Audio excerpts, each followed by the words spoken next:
今天我们会谈很多关于 CDMP， 因为我个人也花了很多时间才学会。说老实话，就是进来之后发现它是一个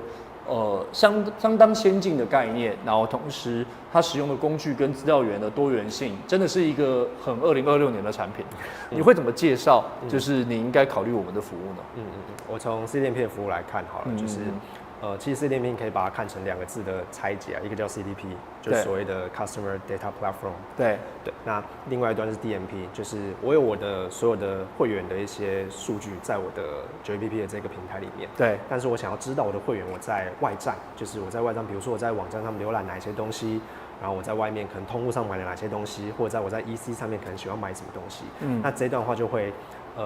去让我们的客人就是更知道说我的会员他实际上在外站的轮廓是什么。那这个时候就会有很多的品牌他就会想要用 CDMP 的服务。那目的就是更完整的360度的去了解我们客人的轮廓，那我就可以在后面做任何的行销操作上，都可以从这个为基础去做后面的执行。所以这个 CDMP 是怎么跟我们的你说另外一个部分是媒体投资管理的这个单位是怎么协作的呢？媒体的话，就是我们刚刚讲到，就是其实媒体，它是有一个全新的流量进来，对吧？就是以一个生命周期来看，就是不管是媒体或者是 SEO， 其实是包含到自流量或者是 Paid Media 进来的流量。那 CDMP 其实在流量进来之后，就扮演一个承接的角色，就是我流量进来之后，我到底这些流量我在外站的行为到底是什么？它在外面的标签到底是什么？那进来之后，我们会利用各种的站内的一些，不管是弹窗啊，不管是一些 banner， 让这些流量可以愿意去做转换。对。那所谓的转换可能包含注册跟购买。那在注册跟购买之后，它就正式成为我们的会员了嘛？对。那正式成为会员，其实就进到 CDP 的世界了，就是这些会员。我在怎么样促使他们去买第一单，或者是我买完第一单之后，我怎么样去促使他去买下一单，甚至是变成我们的 VIP 的客群。那其实 CDMP 蛮大一部分就是着重在这一段所谓的会员经营的一个执行上。那这一段其实就会透过所有的不管是商品数据、媒体数据，或者是任何行为数据等等，或甚至是一些 OMO 的相关的数据，那促使我们的会员可以在广告跟流量进来之后承接，然后去做后面的进一步的所有的第2单、第3单的转换。主要是这样的角色。我已经有了 CRM 系统，比如说我买了9APP 的 OMO 的 solution 嘛，我们的 Commerce Cloud 上面应该就有 CRM， 对的。我还需要再买 CDMP 吗？我可以直接举个例子，就是传统 CRM 就是你有这个系统之后，其实前面有大概讲，就是我们其实会有分群，就是我可以知道我的可能买1单的、买2单的，或者是超过1年没买的人。对。那其实传统的话，你用 CRM， 你可能只能，比如说我要从流失的客群我要从这些超过1年没买的人去把它拉回来去做购买。对。那其实传统我可能就是我可能看他过去贡献的金额，或者是我买过几单，然后把这些人找出来。但透过 CDMP 其实可以知道，就是比如说我是卖美妆的，我可以知道这一群流失的人，他现在在外站，他可能在看的是 PDRN 这一个成分，或者是这一群人他在外站，他看的是比如说是夜酵素这个成分。那其实这个东西它是一般的 CRM 的这个工具做不到的，因为我不知道这些人他现在喜欢什么，我可能只能知道他以前买过什么，但他现在在关注，其实要透过 CDMP 就是所谓的 DMP 的这些资料，我才能知道我在做这些超过1年没买的人，我要怎么对症下药去做沟通。我自己看画面上比较容易的想象，真的是同一个会员资料身上，在没有 CDMP 之前，可能我能够了解它的就只是消费力、消费历程，然后可能一些地区的人口自己填入的资料。但现在可能会增加数百个标签，是系统自动帮我透过它的内外站的行为资料，告诉我他是什么样的人，然后透过那个标签，我们可以更好的去规划跟他采取的行动，或者分析我们的客群。那我们家的 CDMP 跟别人家的有什么差别呢？就是别人这个业界，我们的服务跟别人的差别会是什么？我们的服务就是其实因为 9APP 是一个从电商 APP 起家的一间公司嘛，那其实我觉得最明确、最直接就是对 9APP 的所有的品牌来说，其实我们关注的是它的 GMV 嘛，关注的是所有的网站上面的业绩。那其实 CDMP 这边一样，就是我们在所有的，因为我刚刚讲了很多，不管是标签，不管是分群，那最终的结果都是我们要产生业绩嘛。对，那这所谓的业绩怎么来？就是我们其实会在提案的时候就会有一些定义，就是我要知道说，我现在缺乏的是新客还是旧客？那新客我到底是流量变少吗？还是我进站之后我后面的转换的承接变弱了？那其实这一段变弱之后，其实假设是CDNP 要去做提案，其实这一段就会是我们在提案的一个重点，就是这个变弱的承接的转换率来说好了，我到底要帮你提升到多少？对，你的业绩可以成长多少百分比？对，那这其实就会是 CDNP 可能跟外面的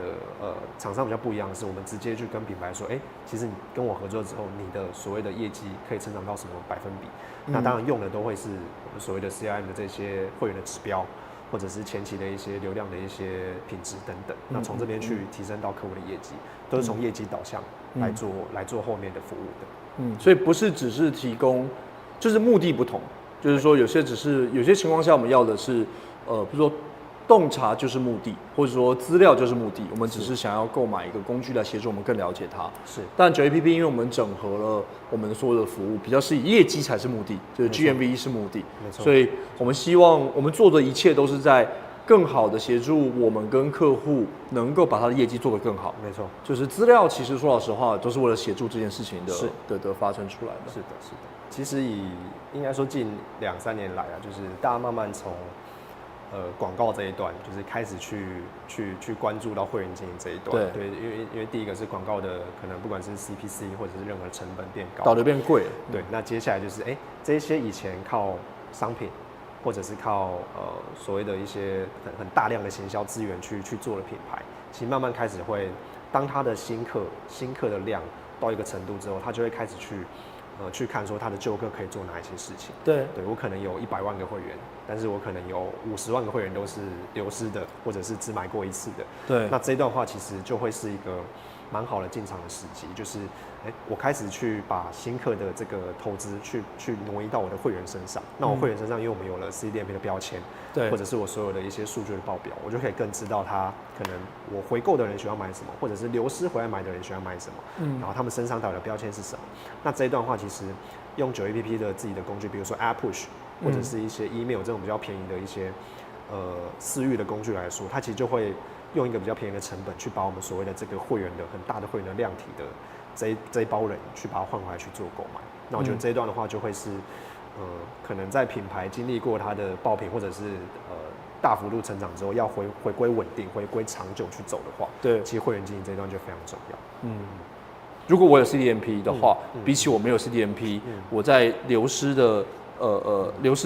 减少，或是这个事情上的成效或者做法差别会是什么？我举一间门市的品牌来说好了，就是它是一个比较 outdoor 的服饰的品牌。那其实这个服饰品牌它有它有一些一样是很大量的流失客，他想要去做换洗。那其实刚好发生在今年过年啊，就是他想要针对这些人去唤醒，那他们直接问我们说，那我们到底该怎么做？那其实 CDNP 跟 CRM 很重要的一环，其实就是做分群嘛，对吧？就是其实我这一大群里面，我可以再浓缩啊，因为我流失的人，我可能有超过1年的，或者是2年以上，甚至10年以上的，那我们就先聚焦在1年以上的，就是我1年没买的人。那再来，我们再进一步去分析说，那这些人流失的人通常回来都买什么？那我们发现到，其实这些流失人，他其实回到 Outlet 去买的比例非常非常高。他们是喜欢用促销的，不管是用券，或者他们喜欢买他们 Outlet 的品项。那其实这一段就会是跟一般买正价的这些人是不一样的。对，那这些人又是另外一个锁定嘛，就是我知道他在 Outlet 买的其实是多的。然后第3件事情就是，我流失，我有 Outlet。但是我的网站上其实没有门市相关的页面，那其实这件事情就对品牌来说很重要。它其实在网站上面去把这个 Outlet 的资讯去把它写得更清楚，然后我就可以透过不同的管道，比如说我可以透过 EDM， 可以透过 Line 去把这些流失的人、喜欢 Outlet 商品的人去导流到这个页面里面。那实际上它就会是一连串的过程嘛，从分群、从网页的承接，再到最后面的转换，其实它就会是一路往上去走。但 CDNP 跟自动化行销的或者 CRM 的这一段的有跟没有之间的差别是什么？或它做起来像怎么样？行销自动化大家都知道嘛，但重点是说，那这个自动化你要对谁？就是你现在的品牌你的痛点是什么？就是刚刚前面影片有讲到，其实假设我现在的最痛的是我的买第2单的人变很少那这个就是要透过第一个 CDP 去看到说，你其实这一群人是变少的。那再来就是知道说，这一群人他其实喜欢什么商品。第三个是知道他喜欢用什么诱因再回来买，比如说他喜欢用 LINE 的绑定礼回来买。那其实这就是 CDP 顾问的价值嘛，就是我有数据，然后我有我的顾问去跟品牌说，现在你可能最需要解决的是什么事情。那有了这个事情之后，你再去在行销自动化这个工具里面去做执行，那才会是一连串真的用好这个工具的